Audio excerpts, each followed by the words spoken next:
Possibly making matters worse, Google has reportedly removed RT from a premium package of YouTube channels without warning.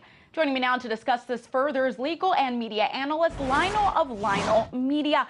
Lionel, do you believe the removal of RT from the premium package of YouTube channels is at all related to the accusations that Russia meddled in the 2016 elections? Let me see. Yes! Absolutely. It's the pile-on. It's the whatever you say. Sure, Russia. Just RT. Nobody else. No other countries. No other news platforms. Nobody. Just them. But to be fair, you know, Ashley, YouTube is under, or Alphabet or whatever, Google, is under a lot of pressure because this was the group who basically allowed advertising for ISIS a while back, and beheadings. And, you know, if you're some macaroni and cheese company, you say, why are our ads on ISIS? So they said, oh, we got to do something. So they went crazy, clawing back. Then they were giving a hard time because of conspiracy theorists, who, by the way, have one thing in common. They're popular. You see, if 4 people watched RT, nobody'd care. This is like 5 billion views. This must kill them because of the revenue they're making.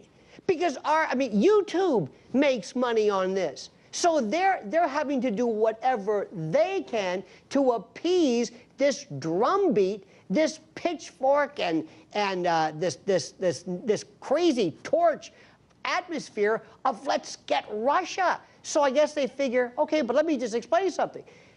YouTube and RT, this is one of the largest, if not the largest, news platforms, period. Period. So you've got 5 billion views of people who, I don't know, like it, find it interesting. YouTube's making a fortune on this, so it must kill them. But to answer your initial question, yes, of course. Whatever, to get the government off our back. Sure, RT, yeah, whatever, we'll demonetize them, whatever. Just leave us alone. And Lionel, like you're saying, obviously this is a big deal. If you can for us, I want you to define the term meddling and how that differs from providing information. I wish I knew. I wish to date, I have been so scrupulous. Actually, I'm a lawyer by profession, and I believe in accusation and indictments, and words mean something. And when you charge somebody with interference or meddling, collusion, interfering, obfuscating, I don't even know what these words mean, but they have been said with such frequency and with such fervor and with such repetition that the American public have habituated to it, where they think there's a statute. They actually think that somewhere in the United States Code, Title 18, that there's something called meddling. And because Americans, I'm sorry to say, don't go beyond the headlines after they've heard something 10 million times, they've been brainwashed. You talk about propaganda. They've been brainwashed into thinking that something occurred. Notice, nobody's talking about hacking anymore. Remember that?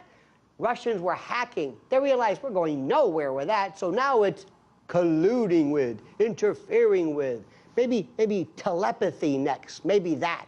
Maybe that's what they'll use. But there is no such thing. Information. One man's meddling is another man's information. It makes no sense.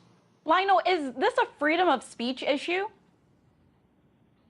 In spirit, but the freedom of speech, the First Amendment applies to the federal government, the state government, the government.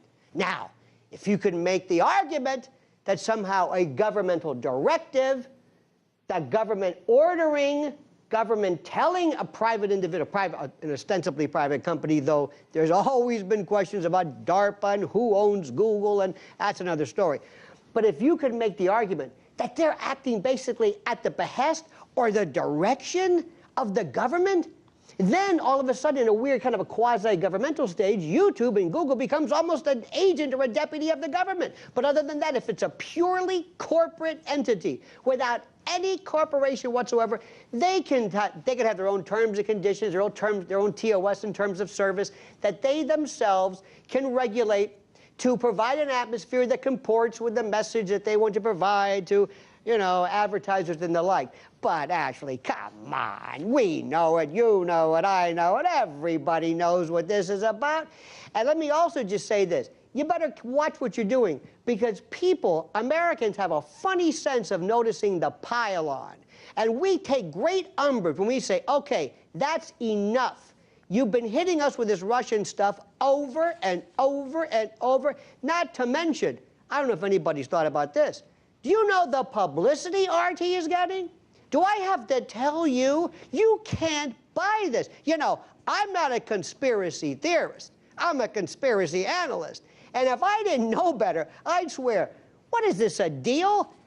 RT now is the most heralded platform of them all. The others are saying, how do we get on board? Lionel, So like they say, bad publicity, you know, it's good publicity. So, Lionel, thank you so much for this and the insight. Lionel of Lionel Media, thank you so much. Thank you.